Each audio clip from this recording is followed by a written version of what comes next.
They thought humiliating her would be easy, but they had no idea they were seconds away from destroying their own careers. Before we continue, where are you watching from? Drop your city or country in the comments below, and if you believe dignity always finds its way back, stay with this story.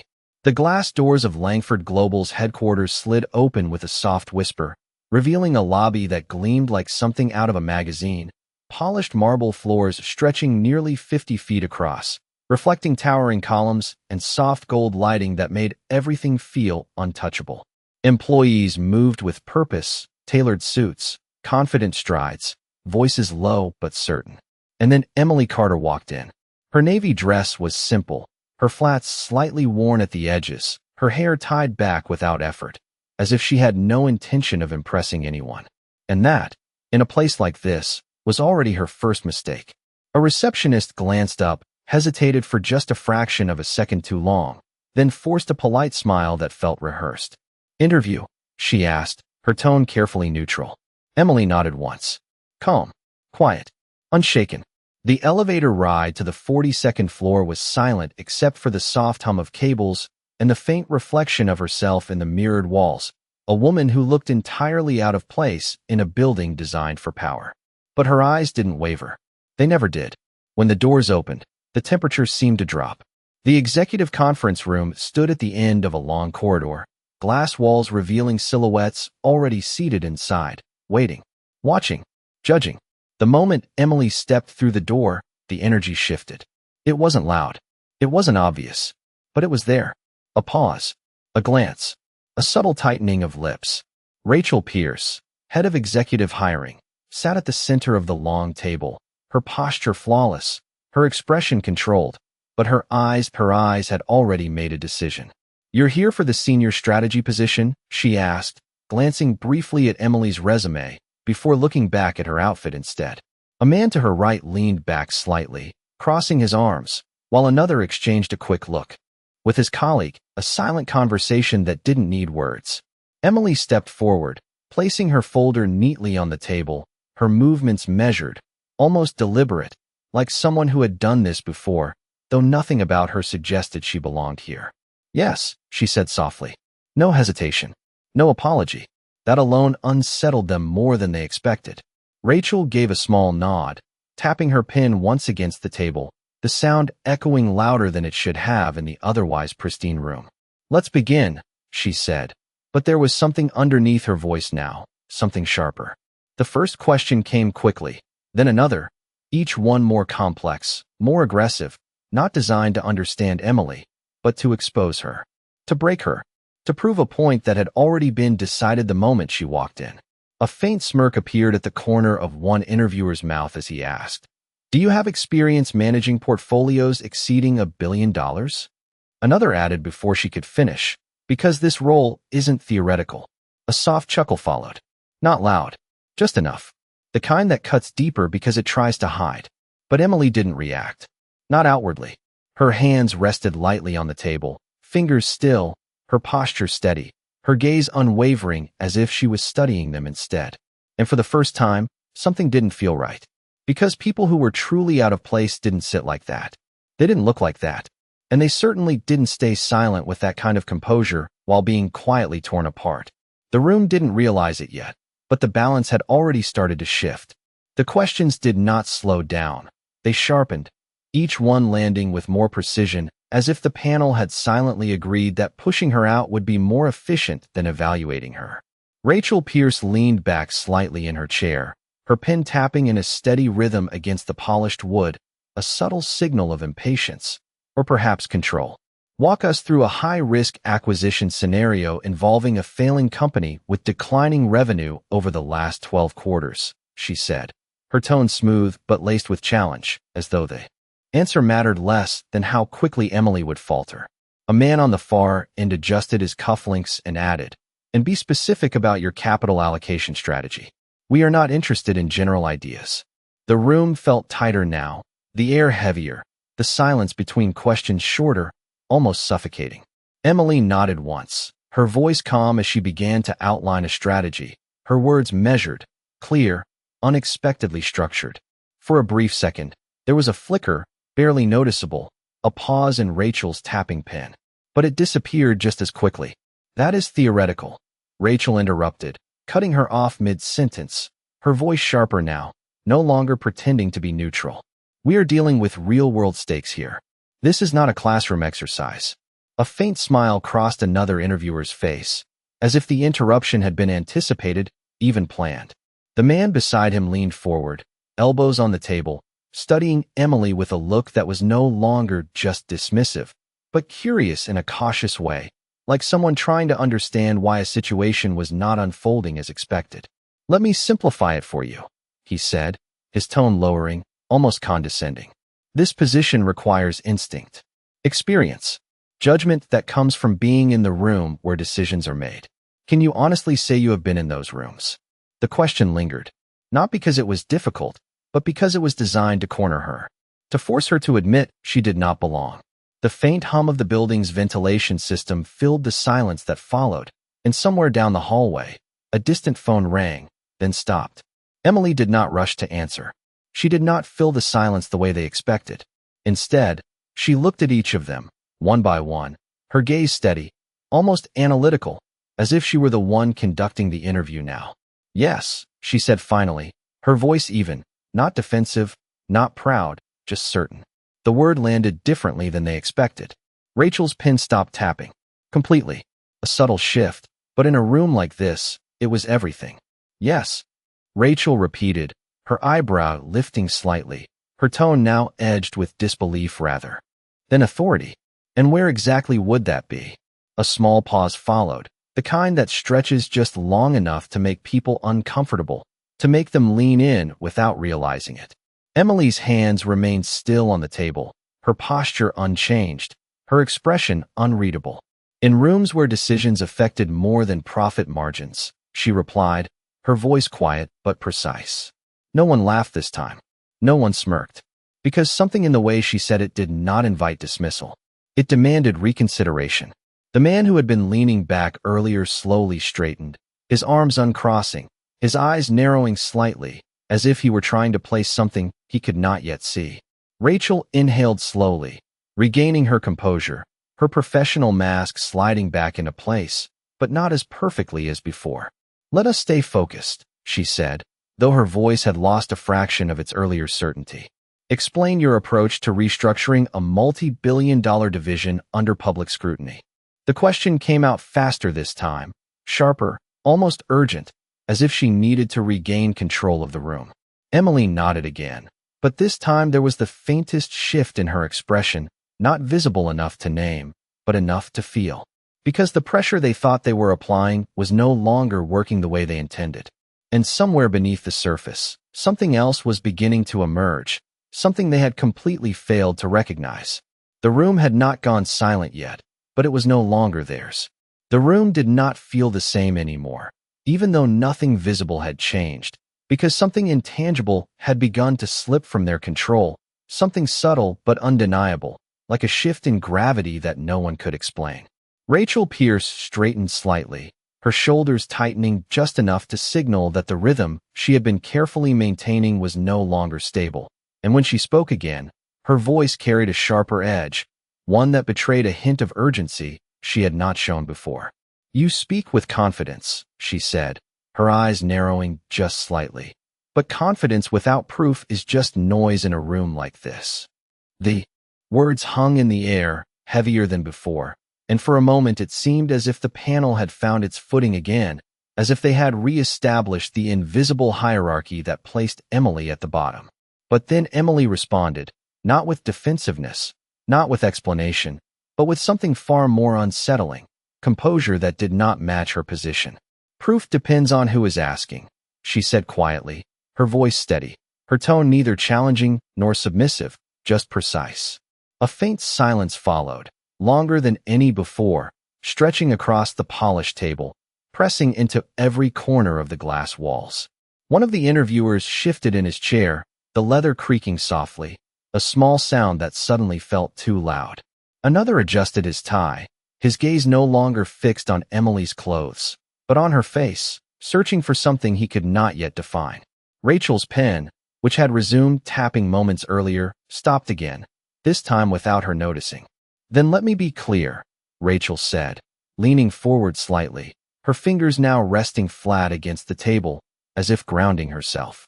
This company operates at a level where every decision carries measurable consequence. We do not deal in ambiguity. We deal in results. Emily inclined her head just a fraction, acknowledging the statement without reacting to its underlying challenge. Then you already understand my approach, she replied. The simplicity of the answer landed harder than any long explanation could have. It was not dismissive, but it was not accommodating either. It was something else entirely, something that did not seek approval. The man at the far end of the table exhaled slowly, almost unconsciously, as if he had been holding his breath without realizing it. The tension in the room was no longer one-sided. It had become mutual. Rachel's expression shifted again, not dramatically, but enough to reveal a crack in the certainty she had carried into this room. You are avoiding specifics, she said, though her voice lacked the earlier sharpness. Or perhaps, Emily said, her gaze steady, you are asking the wrong questions. The sentence did not raise in volume, but it cut through the room with precision. No one spoke immediately. No one moved. The air seemed to settle into a strange stillness, one that did not belong to the panel anymore. Because in that moment, something unspoken had become clear. They were no longer evaluating her. They were reacting to her. And reactions were never part of their process.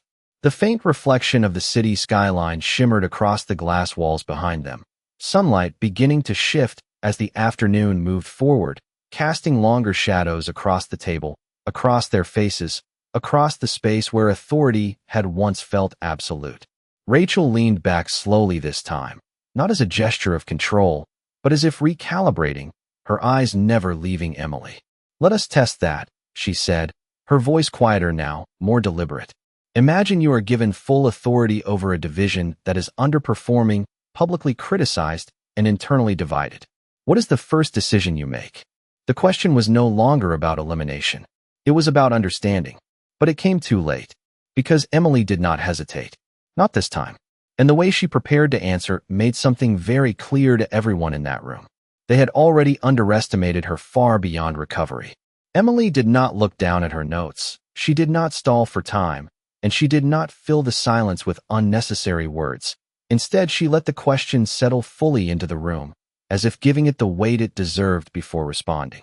The first decision is not structural, she said calmly, her voice measured, steady enough to cut through the tension without raising itself.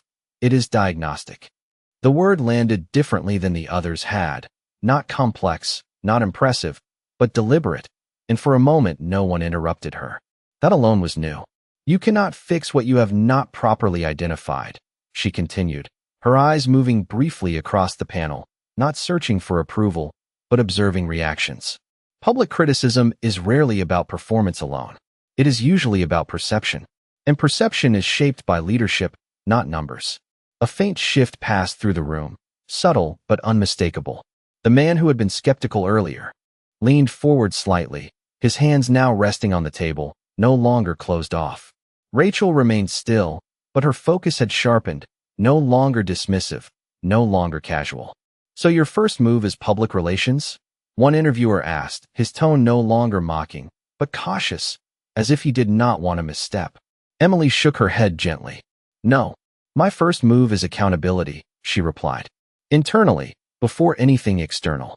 Because a divided organization does not fail all at once. It fractures slowly, through misaligned incentives, unclear leadership, and decisions made without ownership. The words were not rushed, not forced. They were placed carefully, like pieces in a structure that had already been built long before she entered this room. You bring the leadership team into one room, she continued, her voice unwavering, and you remove ambiguity.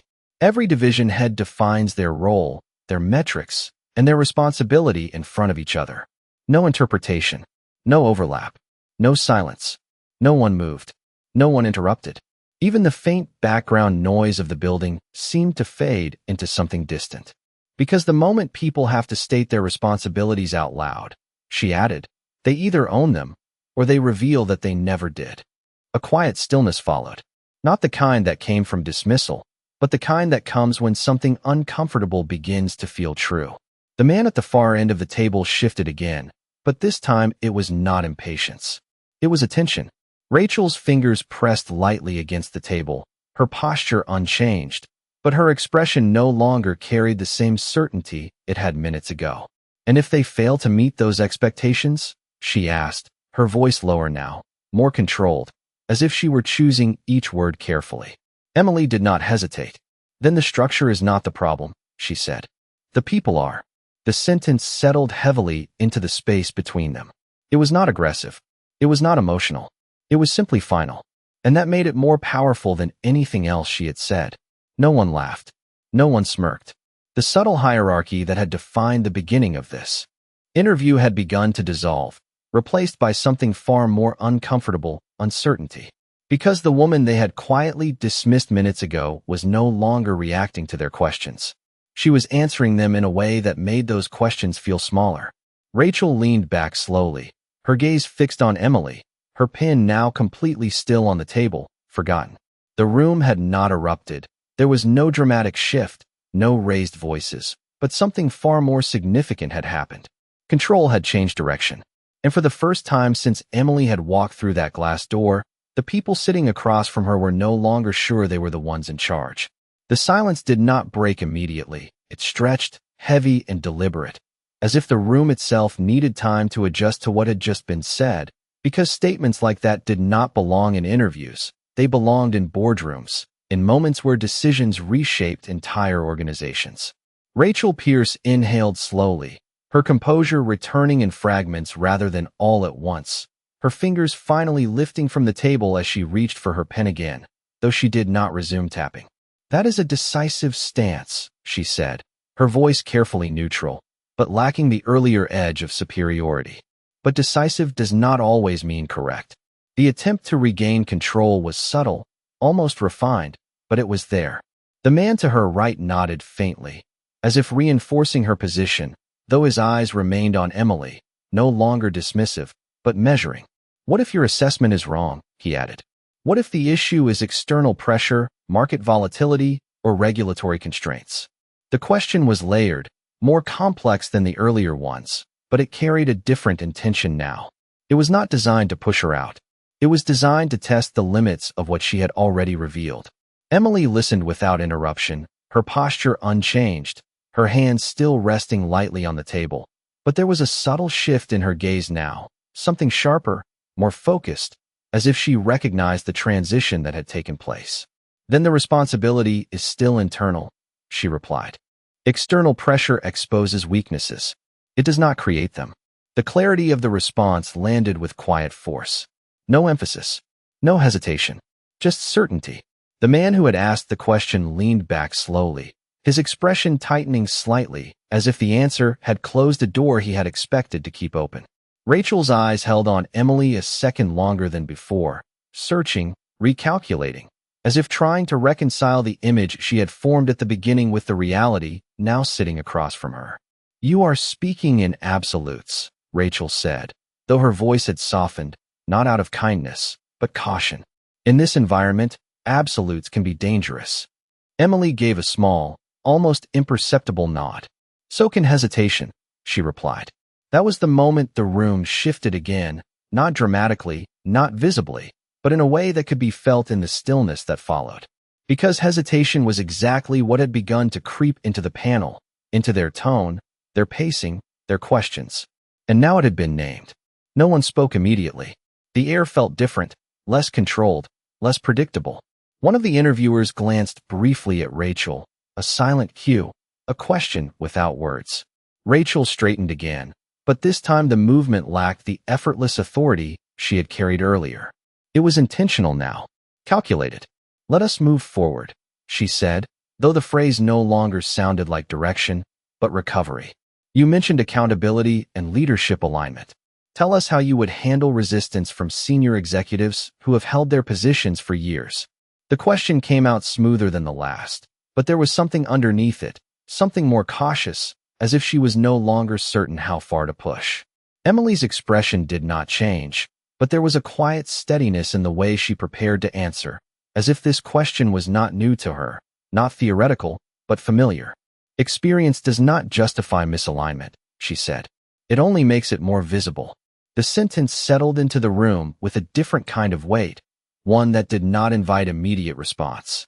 If a senior executive resists accountability, she continued, it is not because they lack understanding. It is because they have operated without consequence. The words were calm, controlled, but they carried an implication that no one in the room could ignore.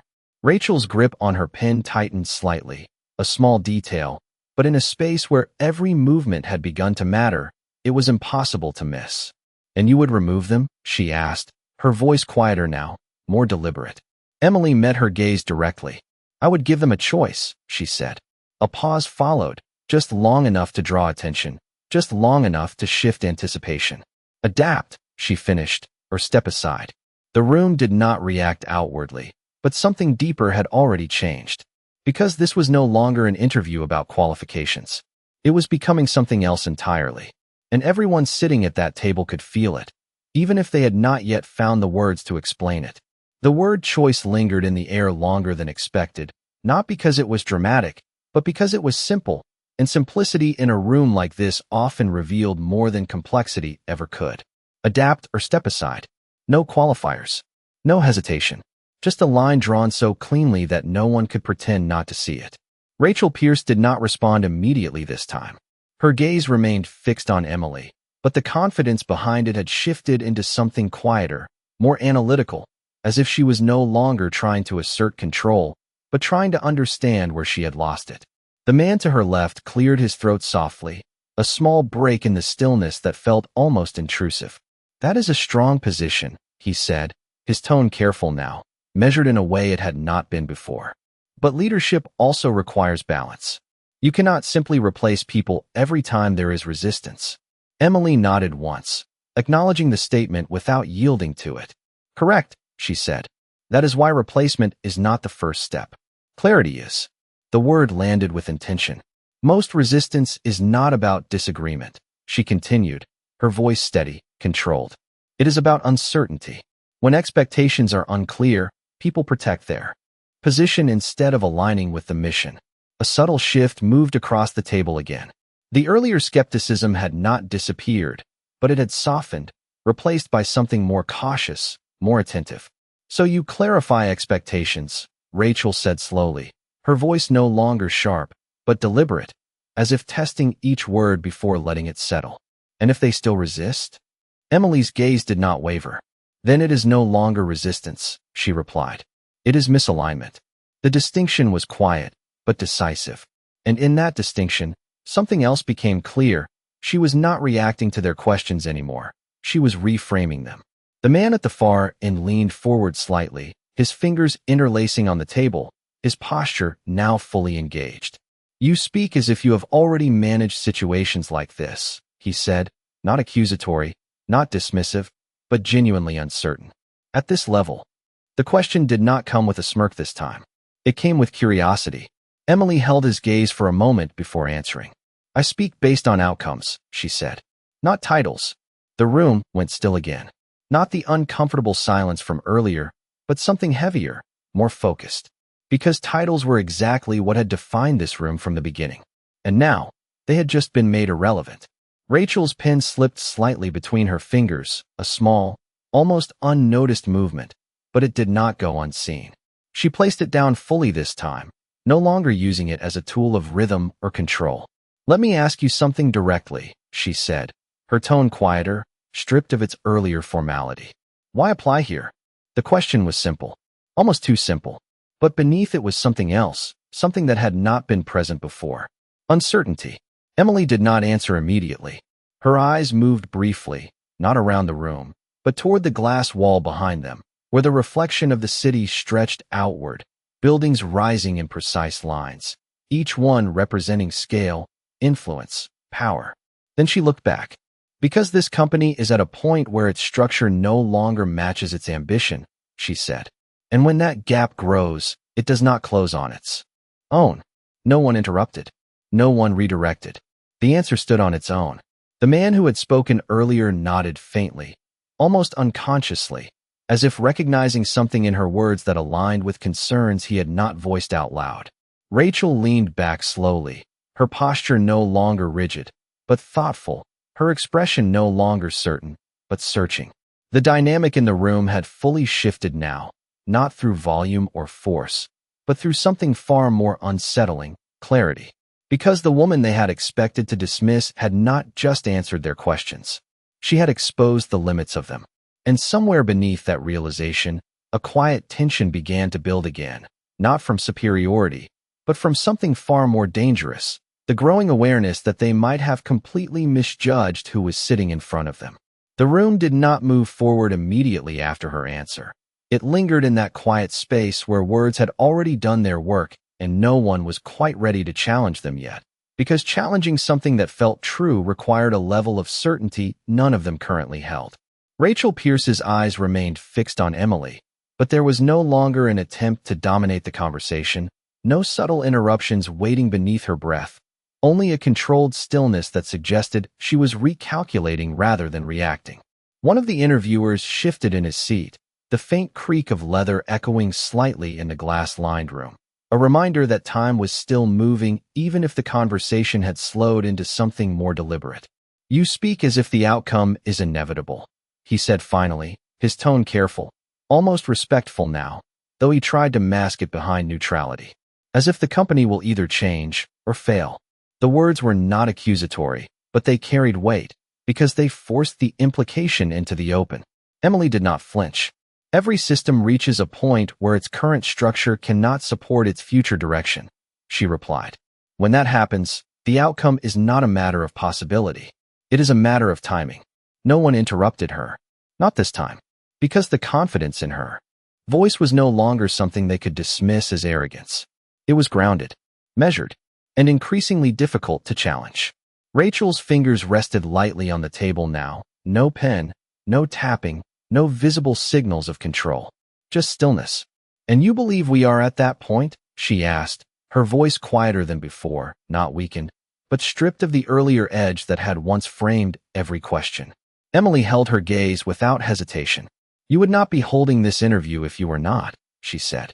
The statement landed with a quiet finality that no one in the room could easily dismiss. A faint shift moved through the panel, subtle but undeniable. One of the men glanced down briefly, as if the answer had aligned too closely with something he had already suspected but had not yet said aloud.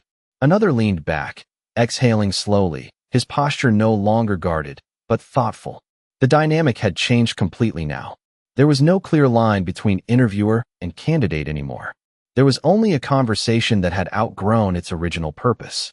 Rachel opened her mouth slightly, as if preparing to respond, but paused, her eyes narrowing just a fraction as something else entered her expression, something that had not been there before. Recognition, not of who Emily was exactly, but of what she represented, a possibility they had not considered. "Let me ask you one final question," Rachel said, her voice steady again, but not from control, from focus. "If you were given the authority to implement these changes, what would be the first visible sign that you were right?" The question was different from the others. It was no longer testing her knowledge. It was testing her vision.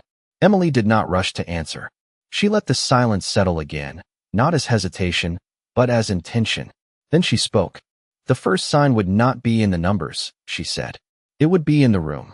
The words drew a faint pause from everyone listening. "Meetings would become shorter," she continued. "Decisions would be made without repetition. People would speak with clarity instead of defensiveness.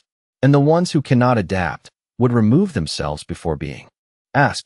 The simplicity of the answer carried more weight than any complex strategy could have, because it described something they could recognize immediately, something they had all experienced, but rarely named.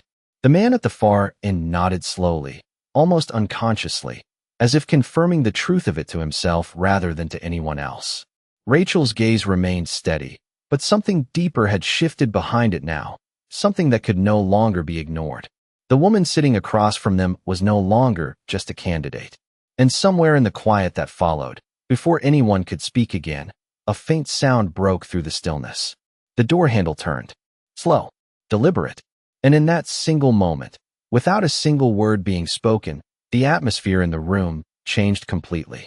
The sound of the door handle turning was soft, almost insignificant, yet it cut through the room with a precision that no voice had managed to achieve, drawing every eye toward the entrance without a single word being spoken.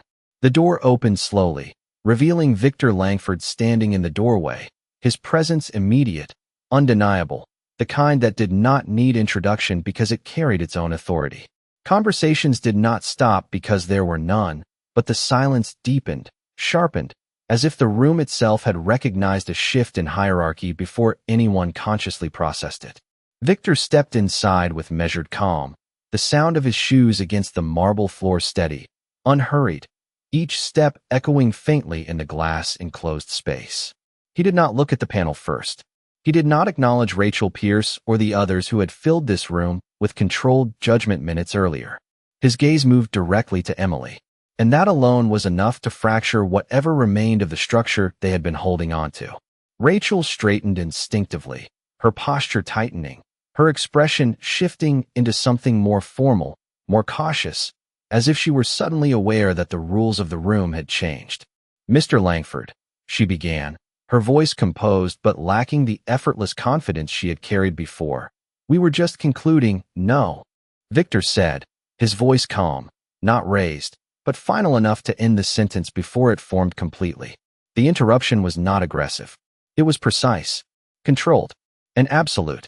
The room went still, completely. Victor's attention remained on Emily for a brief moment longer, his expression unreadable but focused, as if confirming something only he understood. Then, and only then, he turned his gaze toward the panel. The shift was subtle, but the effect was immediate. "You kept her waiting," he said, his tone even, almost conversational, yet carrying a weight that made the words land heavier than they should have. Rachel blinked once, a small delay that would have gone unnoticed minutes earlier, but now felt amplified in the silence. "We were conducting the interview process according to what?" Victor interrupted again, not louder, but sharper this time, not allowing the structure of her response to settle. The question hung in the air, not seeking clarification, but exposing it. No one answered immediately. No one could, because the process they had relied on no longer felt as solid as it had moments ago. Victor took another step forward, his presence filling the space without effort, his gaze moving briefly across each member of the panel, not lingering, but registering, evaluating. "I am curious," he continued, his voice steady, controlled, "what exactly you believe you were evaluating." The question did not come with accusation. It came with expectation, and that made it more difficult to answer. The man at the far end shifted slightly, his earlier confidence replaced by a careful stillness, while another lowered his gaze for just a second too long. Rachel inhaled slowly, her composure returning in fragments, but not fully restored. "We were assessing her qualifications for a senior role," she said, choosing her words carefully now, each one measured, each one deliberate. Victor nodded once, as if acknowledging the statement without agreeing to it. Then he looked back at Emily, and in that moment, something changed again, something deeper, something that no one in the room could ignore anymore. Because the way he looked at her was not neutral. It was not curious. It was not distant. It was something else entirely. Recognition, respect, and beneath it, something far more unsettling for everyone else in that room, certainty. The silence that followed was not empty. It was full of realization, slow, heavy, unavoidable. Because whatever they thought this interview was, it was no longer that. No one spoke after that realization settled into the room, not because they did not have words, but because none of them felt sufficient anymore, not against the weight of what had just shifted in front of them. Victor Langford took one final step forward, then stopped at the head of the table, his presence now anchoring the entire space, his gaze moving once more across the panel before returning to Emily. "You assessed her qualifications," he said slowly, his tone measured, deliberate. "But you never asked the only question that mattered." The statement was not loud, but it carried a quiet authority that made it impossible to ignore. Rachel Pierce's lips parted slightly, as if preparing to respond, but no words came. Because somewhere beneath the structure of the interview, beneath the questions and the controlled pacing, she knew exactly what he meant. Victor did not wait for an answer. He turned fully toward Emily now, his expression softening just enough to signal a shift that no one else in the room could mistake. "Ms. Carter," he said, his voice steady, respectful in a way that contrasted sharply with everything that had happened before. "I apologize for the delay." The words landed with precision. Apology. Not formality. Not courtesy. Recognition. The room went completely silent. Not the earlier silence of tension or uncertainty, but something deeper, something final. Because apologies in rooms like this were not given lightly, and never without reason. Victor gestured subtly toward the chair at the head of the table, the one that had remained empty throughout the entire interview, positioned slightly apart, slightly elevated, a seat that carried more meaning than any title written on paper. "Please," he said, just one word, but it changed everything. Emily did not react immediately. She did not rush forward, did not look around, did not seek confirmation from anyone else in the room. She simply stood, her movements calm, composed, as if this moment was not unexpected, only delayed. The sound of her steps across the marble floor was soft, steady, each one echoing just enough to remind everyone in the room of how far the balance had shifted since she first walked through that door. No one moved. No one spoke. Rachel remained seated, her posture rigid now, her earlier confidence replaced by something far more difficult to conceal, realization. The man who had questioned her earlier lowered his gaze. His expression tightened, not from anger, but from recognition of his own misjudgment. Emily reached the chair and paused for a fraction of a second, her hand resting lightly against the backrest, her eyes lifting to meet Victor's. There was no dramatic exchange, no extended explanation, just a quiet understanding that passed between them, something unspoken but complete. Then she took her seat. The room did not react outwardly, but everything inside it changed. Because the position she now occupied was not symbolic. It was real. Victor turned back to the panel, his expression returning to its composed neutrality, but the meaning behind it was no longer the same. "Effective immediately," he said, his voice calm, controlled. "This interview process is concluded." A pause followed, not long, but heavy enough to carry what came next. "We will be restructuring this department." No raised voices. No dramatic gestures. Just a decision delivered with finality. The panel did not protest. They did not argue, because they understood, perhaps too late, that this moment was not about punishment.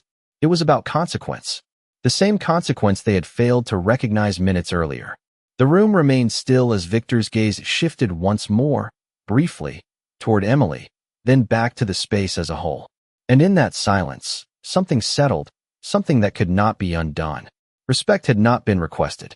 It had revealed itself, and it had revealed everything else along with it. Respect often reveals itself when you least expect it.